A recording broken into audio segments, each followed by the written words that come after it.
সুমথনাথ ঘোষের লেখা গল্প ভৌতিক।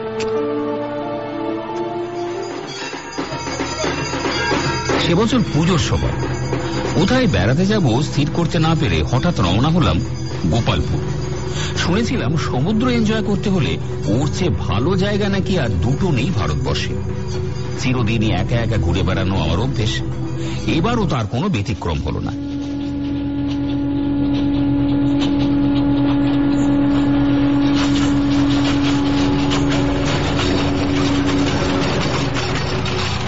কিন্তু মুশকিলে পড়লাম সেখানে পৌঁছে। এত ছোট্ট জায়গা যে আগে থাকতে ব্যবস্থা না করে গেলে থাকবার জায়গা পাওয়া যায় না, এই কথাটা আমার ঠিক জানা ছিল না।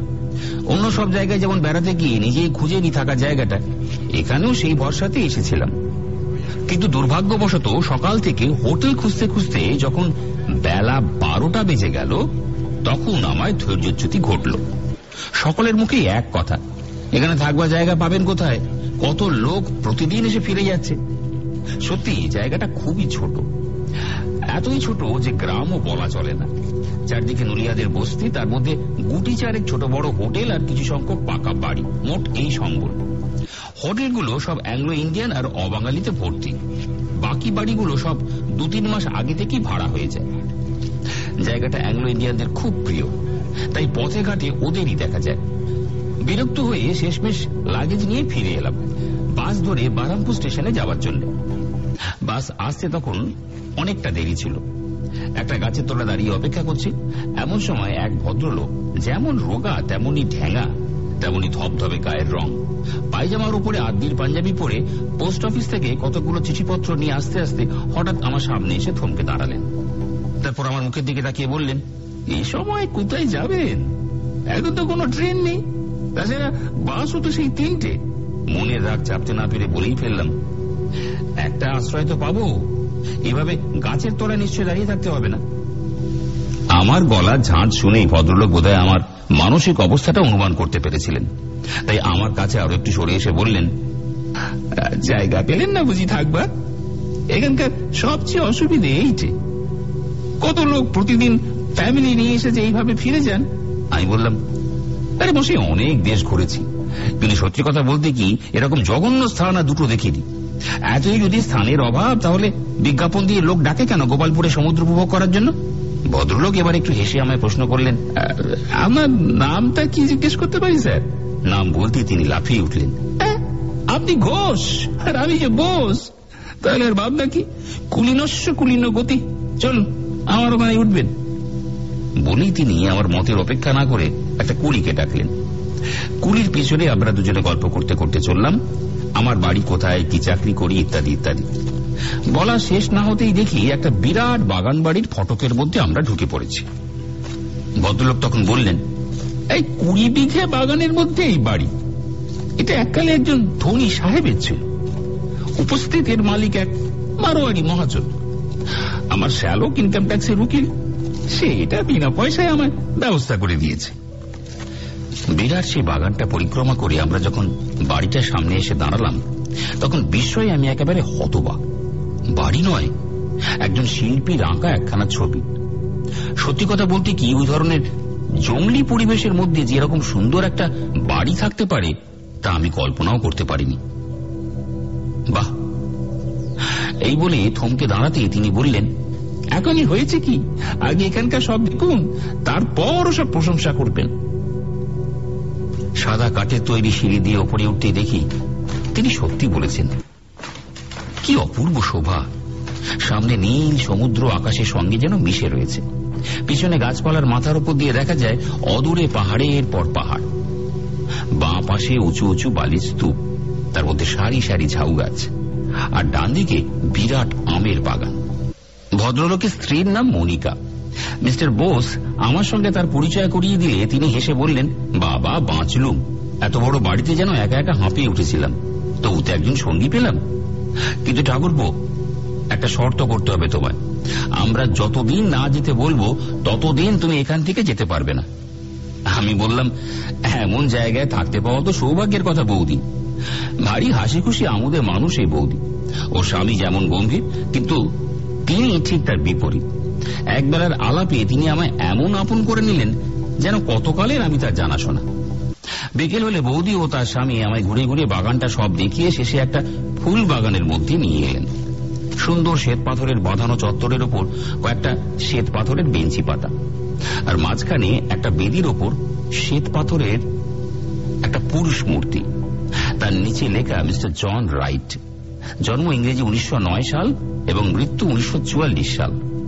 জন্ম এবং মৃত্যুর তারিখ দুটো পাথরে খোদাই করা।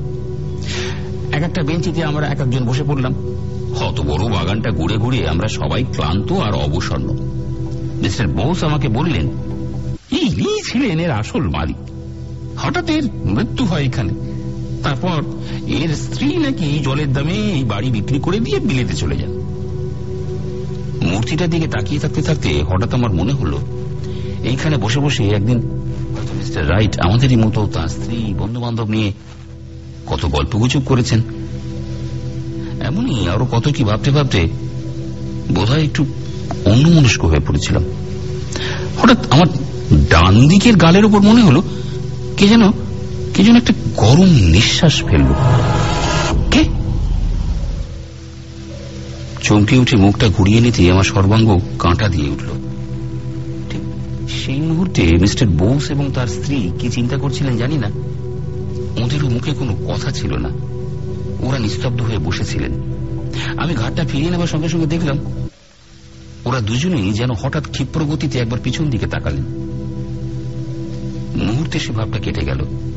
আমি বললাম, কি হলো বলুন তো?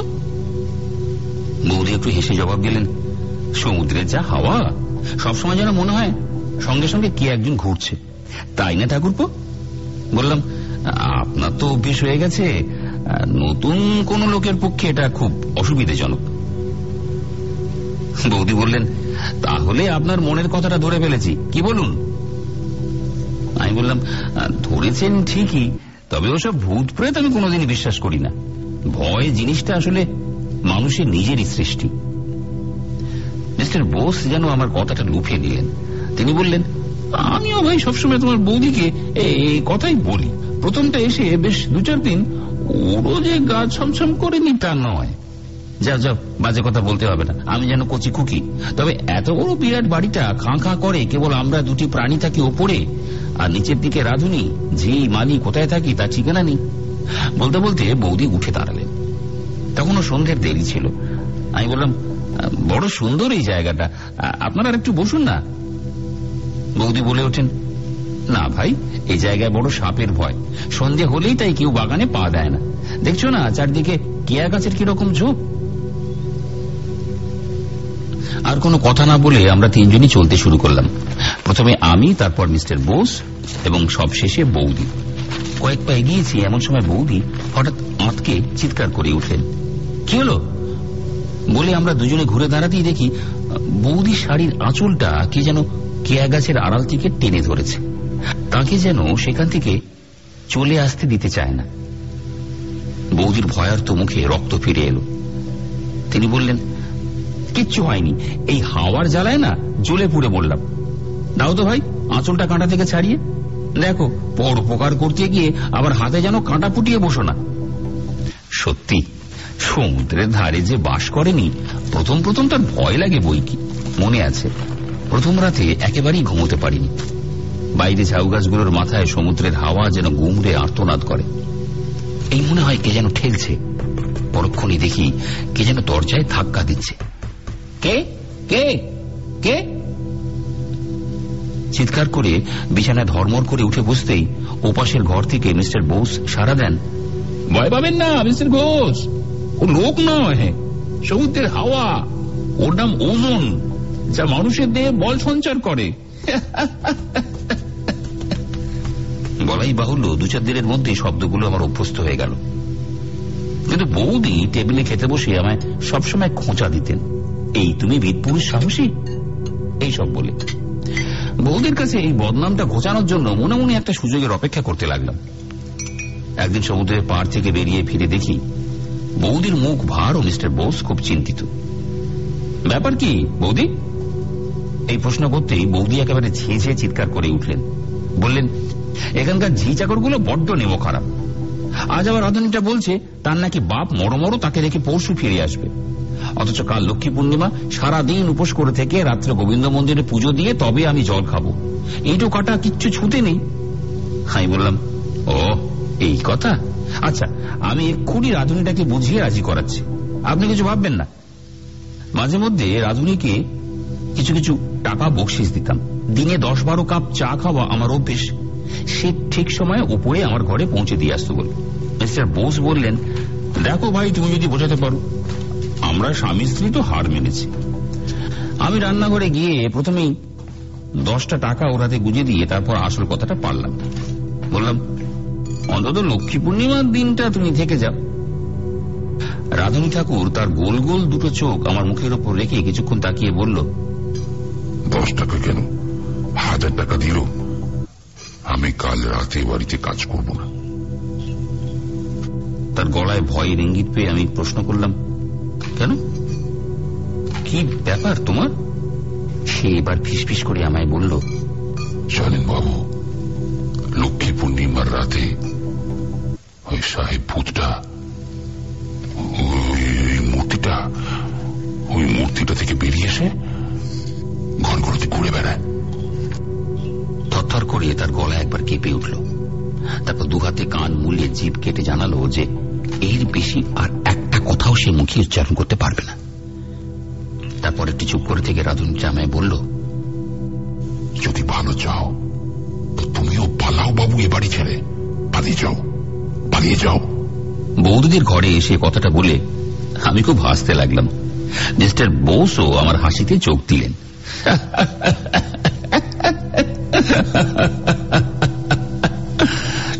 কিন্তু বৌদি চুপ করে কি যেন চিন্তা করতে লাগলেন। মালিটা কদিন আগেই ছুটি চেয়ে নিয়েছিল তার কাছে, ওই লক্ষ্মী পুজোর রাতেই বাড়ি যাবে বলে। বৌদি তখন থেকে সেই কথাটাই বুঝি চিন্তা করছিলেন। একটু পরেই আমরা বুঝতে পারলাম যে তিনজনেই চুপ করে আছে, কারোর মুখেই কোনো কথা নেই। আমি বললাম, কুছ পরোয়া নেই বৌদি, আমি নিজে কাল রান্না করে সকলকে খাওয়াবো। অবিদ্যাটা আমার জানা আছে একটু আধটু, বিদেশে গিয়ে আমি বহুবার রান্না করে খেয়েছি। আরে এই সামান্য ব্যাপার নিয়ে চিন্তা করে আপনাদের শরীর নষ্ট করতে হবে না। পরের দিন যথারীতি উপোস করে থেকে সন্ধ্যের আগে বৌদি মিস্টার বোসকে নিয়ে গোবিন্দজির মন্দিরে পুজো দিতে চলে গেলেন। আর আমি রান্নাঘরে উনুন জেলে রাঁধতে শুরু করলাম। বেচারি বৌদি সারাদিন না খেয়ে রয়েছেন, যাতে পুজো দিয়ে এলেই খেতে দিতে পারি সেই জন্যই আমি আরো বেশি তাড়া করছিলাম। বেগুন ভাজা, আলুর দম তৈরি করে লুচির ময়দা মেখে লেচি কেটে একটা কাঁচের রেকাবিতে সাজিয়ে রেখে যখন ঘর থেকে বেরিয়ে এলাম, তখন সন্ধ্যের অন্ধকার গাছপালার মাথা থেকে নেমে মাটির বুকে চেপে বসেছে। সন্ধ্যে পেরিয়ে এতটা রাত হয়েছে বুঝতে পারিনি। বৌদিদের এত দেরি হচ্ছে কেন, এই কথাই ভাবছি বাইরে দাঁড়িয়ে দাঁড়িয়ে। এমন সময় হঠাৎ রান্নাঘর থেকে বাসন কোসন পড়ে যাওয়ার শব্দ কানে এলো। কি ব্যাপার, বেড়াল ঢুকলো নাকি? ছুটে গিয়ে দেখলাম, আরে বেড়াল কোথায়, তবে শব্দটা কে করলো? কথাটা মনে পড়ার সঙ্গে সঙ্গে গায়ে কাঁটা দিয়ে উঠল। সমুদ্রের হাওয়া তো এ ঘরে ঢোকবার উপায় নেই। তবে রান্নাঘরে শিকল টেনে দিয়ে আবার বাইরে এসে দাঁড়ালাম। বৌদিরা এত দেরি করছেন কেন? ওই বুঝি তারা আসছেন। ফটকটা বাড়ি থেকে অনেকটা দূরে, তাই 2-1 পা করে সেদিকে এগিয়ে যাব কিনা ভাবছি। এমন সময় ঝাউ গাছের শোঁ শোঁ আওয়াজ ভেদ করে মনে হলো যেন কার ভারী জুতোর শব্দ কাঠের সিঁড়ি বেয়ে ওপরে উঠে যাচ্ছে। কে কে কে ওখানে, কে কে ওখানে? এই কথা বলতে বলতে আমিও যে সিঁড়ি দিয়ে ছুটে ওপরে উঠছি, অমনি দরাম দরাম করে দরজা জানলাগুলো শব্দ করে উঠল। থরথর করে একবার আমার বুকটা কেঁপে উঠল, সঙ্গে সারা শরীর। সঙ্গে সঙ্গে আমি ঘরের সব আলোগুলো সুইচ টিপে জ্বালিয়ে দিলাম। এতে আমার সাহস ফিরে এলো বুকে। বৌদিরা জানলা দরজাগুলো বন্ধ না করেই চলে গিয়েছিলেন, তাই হয়তো হাওয়ায় ওরকম শব্দ হচ্ছিল। সব দরজা জানলা বন্ধ করে আমি আবার রান্নাঘরে নেমে এলাম। মনটাকে রান্নার মধ্যে ডুবিয়ে রাখার জন্য আর অপেক্ষা না করে এবার লুচি ভাজতে বসে গেলাম। ভাজা শেষ হওয়ার আগেই বৌদিরা এসে পড়লেন। রসিকতা করে বৌদি বললেন, কি ঠাকুর, রান্না হয়েছে? বড্ড খিদে পেয়েছে যে। আমি বললাম, একেবারে সব রেডি, বসে যান শুধু। আমি যে কিরকম ভয় পেয়েছিলাম একটু আগে, সে কথাটা স্রেফ চেপে গেলাম। বৌদি হাসতে হাসতে রান্নাঘরে ঢুকে অবাক হয়ে গেলেন। বললেন, সত্যি তুমি কি সুন্দর সব গোছগাছ করে রেখেছো ঠাকুরপো? বৌদি কিন্তু সেদিন আমাদের সঙ্গে প্রতি রাতের মতো এক টেবিলে বসে খেতে চাইলেন না। বললেন, আজ যখন ব্রত করেছি তখন আলাদা খাবো, তোমরা দুজন টেবিলে বসে খাও, আমি তোমাদের খাইয়ে তারপর খেতে বসবো। আমি বললাম, না না, তা হবে না বৌদি, আপনি সারাদিন উপোস করে রয়েছেন, আপনি বরং আগে খেয়ে নিন। বৌদি এতে রাজি হলেন না। বললেন, বেশ, তোমরা এ ঘরে খেতে বসো, আমি ও ঘরে বসি, একসঙ্গে আমরা খাই, তবে দু জায়গায়। জো হুকুম বৌদি, তাই হোক। এই বলে আমরা দুজন টেবিলে খেতে বসলাম, আর বৌদি তার ঘরে গিয়ে ঢুকলেন। আমরা দুজনে, অর্থাৎ আমি আর মিস্টার বোস যখন টেবিলে বসে খাচ্ছি, সহসা আমার মনে হলো যেন আমাদের মাঝখানে যে চেয়ারটা বৌদি বসে খেতেন, সেখানে একটা অশরীরী মূর্তি বসে রয়েছে। তাকে চোখে দেখতে পাচ্ছি না বটে, তবে তার অদৃশ্য শরীরের স্পর্শ যেন আমি একটু নড়লেই আমার গায়ে এসে লাগবে। মনের ভয়ে ঢাকবার জন্য খেতে খেতে গল্প শুরু করে দিলাম মিস্টার বোসের সঙ্গে। এইভাবে বেশ ধীরে ধীরে গল্প করে খাওয়া যখন হয়ে এলো, তখন চোঁ চোঁ করে গ্লাসের জলটা সব এক নিঃশ্বাসে শেষ করে মিস্টার বোস ডাকলেন তার স্ত্রীকে। মনিকা, ও মনিকা, এক গ্লাস জল দিয়ে যাও তো। সব চুপচাপ,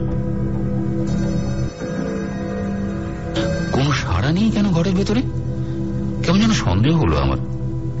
টপ করে তাই উঠে পড়লাম বৌদির ঘরে যাব বলে, কিন্তু দরজার সামনে পা দিয়েই আমি চেঁচিয়ে উঠলাম, মিস্টার বোস, শিগগির আসুন, বৌদি অজ্ঞান হয়ে পড়ে রয়েছেন ঘরের মেঝেতে। দেখি তার খাবার থালা গ্লাসগুলো সব কোথায় গেল। ঘরের চারদিকে চোখ বুলিয়ে নিয়ে আমি সঙ্গে সঙ্গে ছুটলাম বাগানের দিকে, পাথরের মূর্তিটা সেখানে আছে কিনা দেখবো বলে।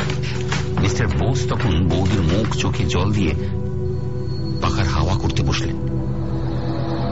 লক্ষ্মী পূর্ণিমার রাত, জ্যোৎস্নায় সমস্ত বাগানটা ভরে গেছে।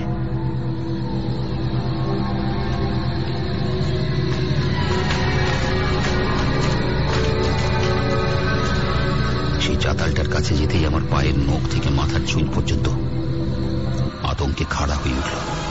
কি, সেই পাথরের মূর্তিটা তো নেই, কোথায় গেল সেটা? তবে রাধুনিটা যা বলেছিল সব সত্যি? সত্যি কি ভূত আছে এই বাড়িতে? আর যেন ভাবতে পারলাম না। সারা শরীর কেমন যেন অবশ হয়ে আসতে লাগলো। কোন রকমে দৌড়ে ঘরে এসে যখন পৌঁছলাম, দেখি বৌদির জ্ঞান ফিরে এসেছে, আর মিস্টার বোস তাকে জিজ্ঞেস করছেন, মনিকা, কি হয়েছিল তোমার?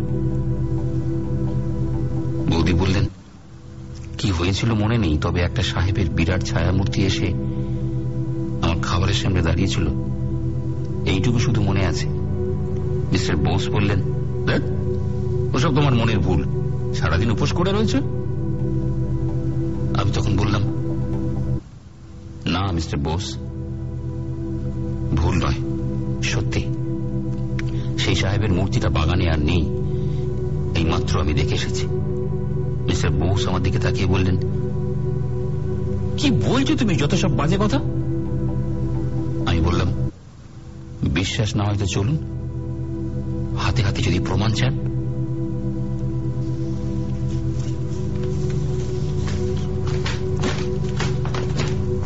মিস্টার বোস আর বৌদিকে সঙ্গে নিয়ে আমি তখনই সেখানে গেলাম।